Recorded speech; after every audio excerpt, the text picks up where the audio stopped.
All right, today we are going to be breaking down Charlie Puth's That's Hilarious song. Going to be looking at the structure, the chords, the lyrics, and the melody. I always like looking at Charlie songs because he's classically trained, so a lot of times he puts in elements that are a little bit beyond what most pop music contains. So let's dive in and take a look.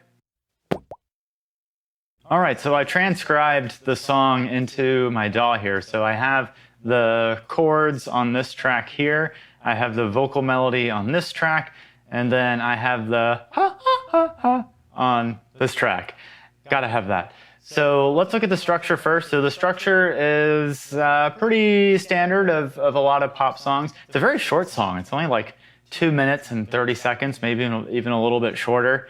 And that seems to be the trend of a lot of pop songs these days, is you don't really see a lot of 3-minute plus songs anymore. A lot of them are 2 minutes, 45 seconds. This one's even shorter than that. So it's like, how much shorter are they going to be? But this is what we have. So we have 4 measures of the intro, which is this part. We have 8 measures of the verse, which is this part. Then we have the pre-chorus, again, 8 measures. Then we have the chorus, which is 8 measures. All right, then we repeat the verse, same thing, 8 measures. Then we have another 8 measures of pre-chorus. Then we end with a double chorus, so 16 measures of chorus. And then we have that 4-measure outro, which is the exact same thing as the intro. Looking at the chords, it's the exact same chord progression throughout the entire song. So the song is in F sharp major, and it starts on the 4 chord, so it starts on this B major chord. It's actually an add 9, so it has the C sharp in there to make it that 9th chord. And then the next chord, we have a C sharp, so that's the 5th scale degree. Then it goes up to the 1, which is the F sharp. The next one is actually a C sharp, so the 5 chord, but it has an F in the bass. And I'll explain why in just a second. Then we have the D sharp minor, so that's the 6. And then the C sharp, which is the 5. So if we look at this, the reason why the F is in the bass is, if we look, it's a very stepwise progression here. And so musically, it just sort of carries the listener a little more than if this were to just be, you know, a C sharp in the bass. It just wouldn't sound quite as good. So now it has that stepwise movement, so it sounds just very organic, and it just sort of carries the listener right into the next measure, the same chord progression. And this just repeats throughout the entire song. So let's listen to the chord progression alone without any of the vocal melody behind it.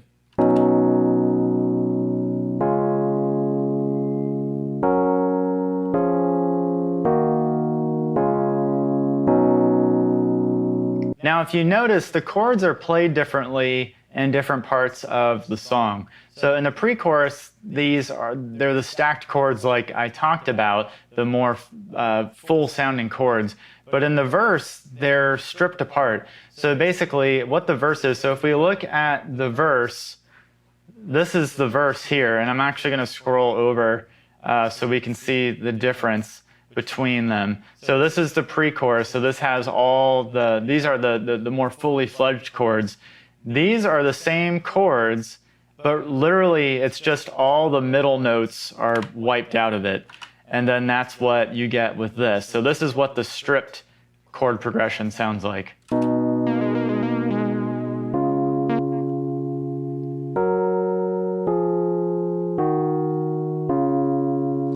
So it's just stripped apart so that there's room to build.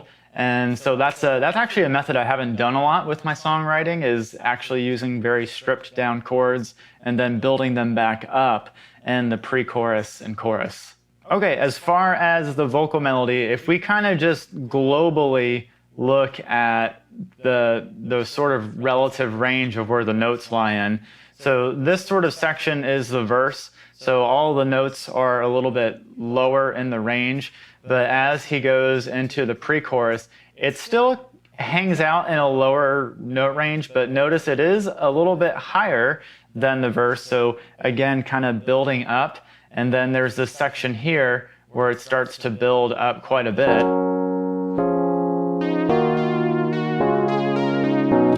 So it starts to build up into that energy of the chorus. And then once we get into the chorus here, it kind of remains at that higher note range to give it a little bit more power. The other ways in which the melody gives some contrast in between the sections is that in the verse, the phrases always start after the beat. So if we listen to this,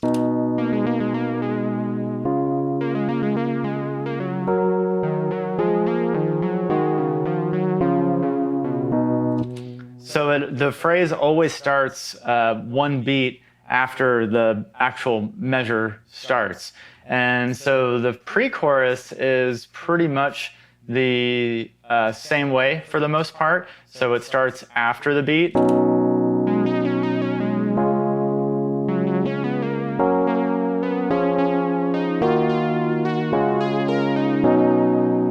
So it starts after the phrase starts after the measure. And then if we look at the chorus, it's different because it actually starts before the measure. So the phrase for the chorus actually starts before the beat.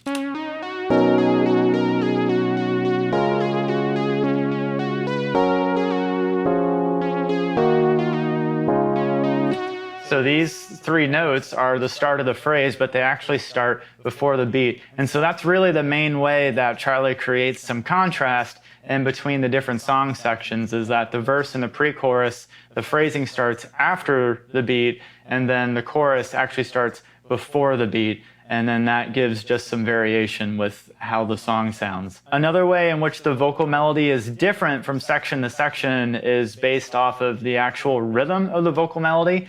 And so in the verse, it's a lot faster than the other sections of the song. There's more 16th notes, so you can hear that here.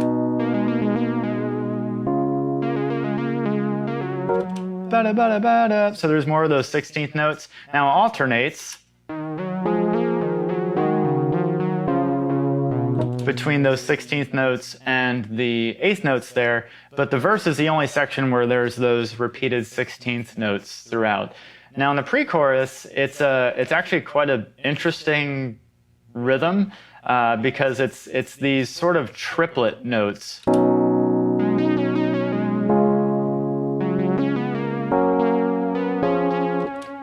So it's this section, and these for the most part are all 8th note triplets. And so it kind of just adds a little bit more tension, wanting to bring us towards that chorus, in my opinion. And then obviously just the way this stacks, this goes up and ascends in range, just carries us through the chorus as well. But as far as these are just 8th notes kind of just sparsed in between each other. And then the chorus is pretty much mostly just 8th notes. Can't talk. So that's just stacked up like this.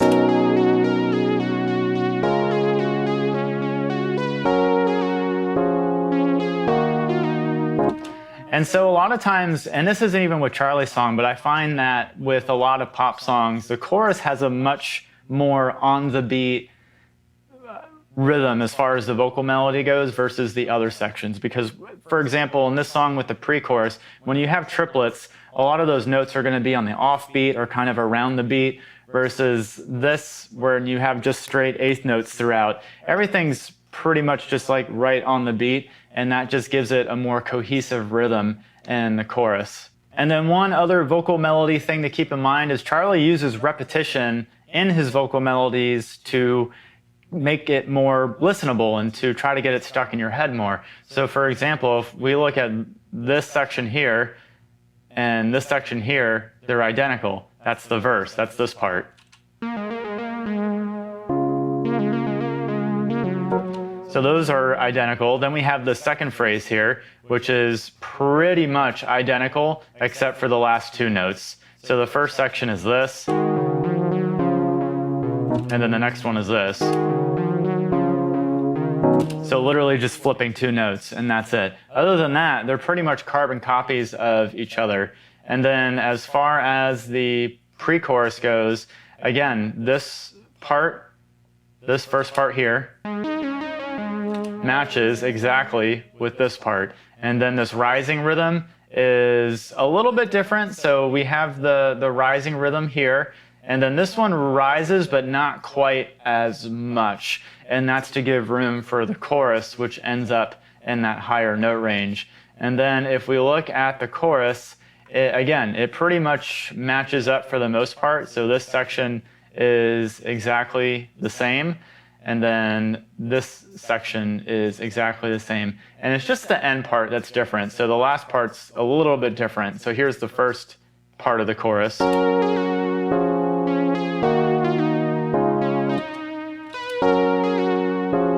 Oh no, I lied. Actually, they're exactly the same. It's just we have these three notes here that guide into the second part of the chorus, and then the second part of the chorus doesn't have those notes because it's going back into the verse. So these are just literally carbon copies of each other.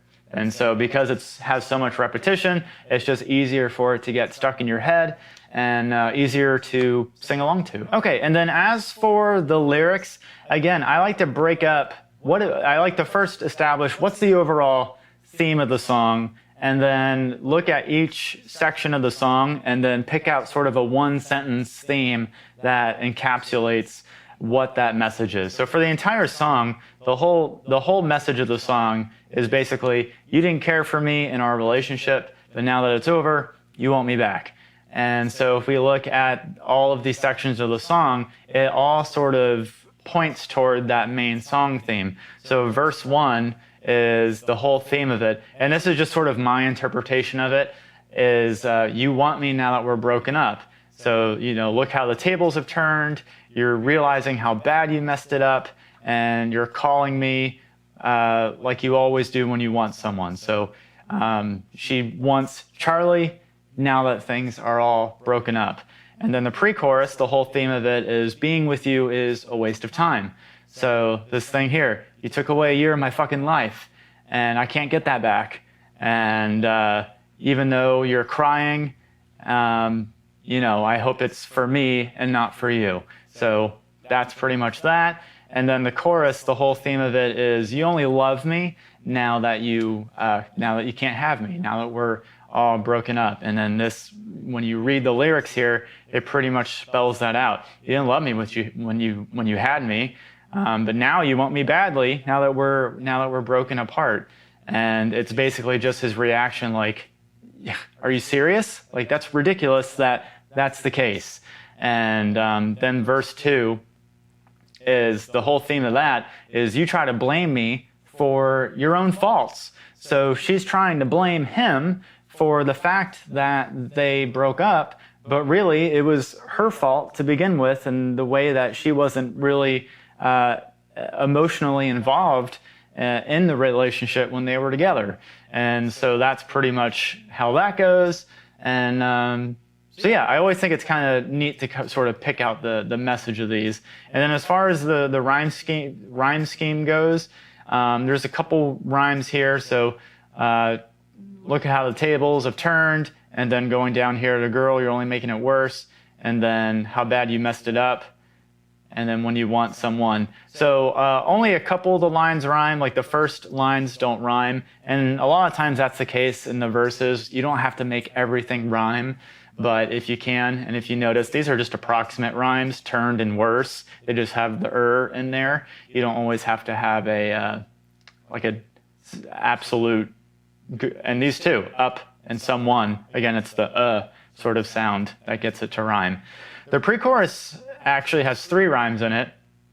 So we have this year and tears here, life, eyes, more, and for. So pretty good rhyme scheme going on there. And then as far as the chorus goes, again, there's pretty much 3 rhymes going on. So we have the me, badly, and then we have serious, delirious, hilarious, all rhyming together, and then the you and through here.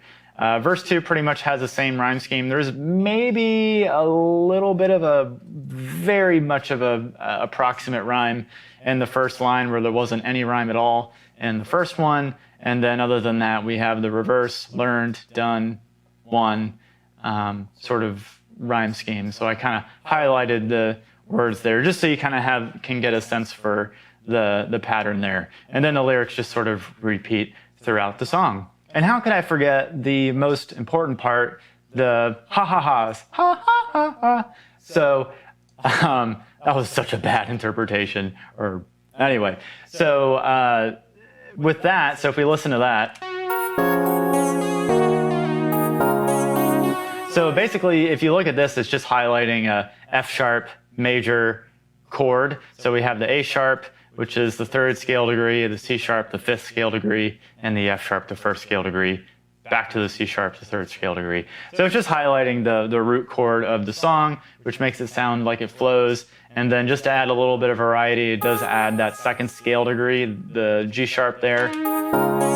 But again, same otherwise, so this is still highlighting that F sharp major, again being that first chord degree there. Okay, and that is the breakdown of Charlie Puth's That's Hilarious. So I hope this has been helpful for you. Again, this is kind of a relatively new series that I'm doing, but it's very helpful for me to do this, and hopefully you learn something from it as well. But if there's something that you feel like I just didn't dive into as much as you would like me to, let me know in the comments. Otherwise, if you haven't checked it out already, I did an analysis of Harry Styles as it was, and you can check that out at the video over here. And until next time, I will see you in the next video.